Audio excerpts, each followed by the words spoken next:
আরে এত বিরিয়ানি অ্যাড দিলে হবে? সাহেব বিরিয়ানি শুধু উঠে যাচ্ছে। হ্যাঁ, যাবেন ভালো আছে।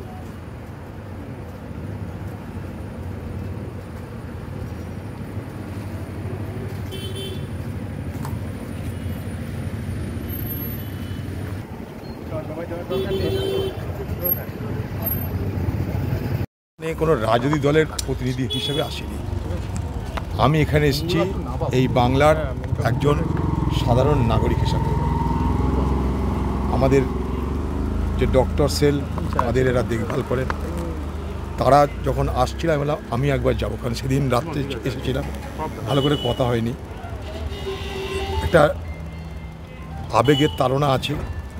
আরেকবার এসেছিলাম, আজকে এলাম। আমি 14 তারিখেও এসেছিলাম। ব্যাপারটা কি, তাদের মধ্যে বিলাপ, দুঃখ, কান্না, তার তো কোনো শেষ নেই।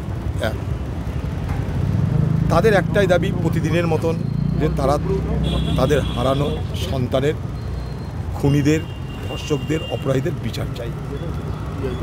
তারা বিলাপ করছে যে আমাদের সঙ্গে শঠতা করা হলো, চালাকি করা হলো, ধোঁকা দেওয়া হলো, সত্যটা জানার চেষ্টা করলেও আমাদেরকে অন্ধকারে রেখে দেওয়া হলো, এবং মেয়ের দেহ পোড়ানোর জন্য আমাদের উপরে নির্মম অত্যাচারও করা হলো।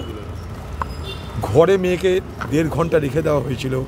তাড়াতাড়ি শ্মশানে নিয়ে যাওয়ার জন্যে মেয়ের বাবাকে ডেকে পুলিশের পক্ষ থেকে টাকার অফার দেওয়া হয়েছিল। এটা বললেন? হ্যাঁ। কত টাকা বললেন? না, তাদের পরিবারের কাছ থেকে আমরা সংবাদ সংগ্রহ করলাম, টাকার অফার দেওয়া হয়েছিল।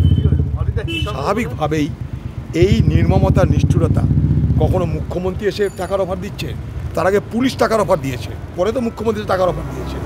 এই নির্মমতা, নিষ্ঠুরতা বাংলার আবেগকে বিদ্ধ করছে। আরও বড় কথা হলো এই যে ঘটনার প্রবাহে আমরা আরও জানতে পারছি, এই আরজিকর হাসপাতালের সমস্ত যে বড় বড় র্যাকেট, তার মাথায় বাংলার মুখ্যমন্ত্রী মমতা ব্যানার্জির ঘনিষ্ঠ কোন শ্যামাপদ বলে এক ব্যক্তি আছে, যেটা আমাদের বিভিন্নভাবে খবর থেকে আমরা যেটা সংগ্রহ করতে পেরেছি। তা আমাদের ঠিক দেখতে হবে যে শ্যামাপদটা কে, যে বাংলার মুখ্যমন্ত্রীর ঘনিষ্ঠ, তার নেতৃত্বে নাকি, তার অঙ্গলের ইশারায় নাকি এই আরজিকরের মতন হাসপাতালে বড় বড় দুর্নীতি হচ্ছে, বড় বড় লুটপাট হচ্ছে, বড় বড় অপরাধ হচ্ছে। অতএব তদন্ত যেখানে গেছে আমরা জানি না, আমরা তো সিবিআইয়ের দায়িত্বে নেই, কিন্তু এই তদন্তের শাখা প্রশাখা দীর্ঘায়িত না করলে এই তদন্তের প্রকৃত তথ্য উদ্ঘাটন এবং সমাপ্তি করাটা কঠিন। অদিতা, ডাক্তার যারা আন্দোলন করছে তাদের ভয় দেখানো হচ্ছে, কতজনকে মেদিনীপুরে বেশ 40 জন মতো শোকজ করা হয়েছে, তাদেরকে কি বলবেন? কি বলার কিছু নেই, এই অত্যাচার তো হবেই তাদের উপরে। আর ডাক্তার সমাজ সেই অত্যাচারের জন্য প্রস্তুত, সেই অত্যাচার মোকাবিলা করার জন্য প্রস্তুত। দেখুন, ডাক্তারই আরজিকরের ছাত্র, ডাক্তার সমাজকে মুখ্যমন্ত্রী সেদিনকে তো বলেই দিয়েছেন যে আমি বদলার মন্ত্র পাল্টে দিলাম, ফোঁস করে চলো। এগুলি তার ফোঁসের, দেখতে পাচ্ছেন ফোঁসের সব নমুনা, এগুলোকে বলে ফোঁস। দিদির ভাষ্য। সিবিআই তদন্ত নিয়ে কোনো আক্ষেপ করলেন? প্রচণ্ড নম্বর, তাই অধীর আগ্রহে তারা অপেক্ষা করছে সমাপ্তি দেখতে। সিবিআই তো অনেকদিন হয়ে গেল, সিবিআই অনেকদিন হলো, এখনও পর্যন্ত বার করতে পারেনি। তাই জন্য তারা অত্যন্ত আগ্রহের সঙ্গে অপেক্ষা করছে। বলছে গোটা দিনে যতক্ষণ জেগে থাকি ততক্ষণ আমরা খবর দেখি। মুখ্যমন্ত্রী গোটা দিন যতক্ষণ জেগে থাকি ততক্ষণ আমরা খবর দেখি, যদি কোনো নতুন তথ্য বেরিয়ে আসে। আর বুক চাপিয়ে আমাদের একমাত্র কন্যা, তার স্বপ্ন ভেঙে চুরমার হয়ে গেল। শুধু নয়, আপনারা শুনলে অবাক হবেন, এবার সে দুর্গাপুজো করে এখানটায়। কিছু ডাক্তার বন্ধু কদিন আগে পেপারে বলেছিল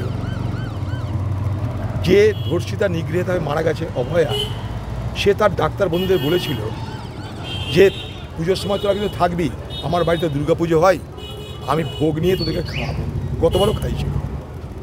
এবার তার সঙ্গে নতুন সংযোজন কি জানেন, দুর্গাপুজোর জন্য ব্যবস্থা তো করেইছে, সব আলোচনা করেছে, এইখানে দুর্গাপুজো হয়, তার সঙ্গে দুর্গাপুজোর পর সেই মহিলার বিয়ে হবে, তার জন্যে বাবা মাকে বলেছে কি করবে না করবে দেখো, এবার আমার বিয়ের সময় এসে গেছে, আমাকে বিয়ে করবে, আমাদের বিয়ে হবে, তাই তোমরা দুর্গাপুজোর পর বিয়ের আমার প্রস্তুতি নাও।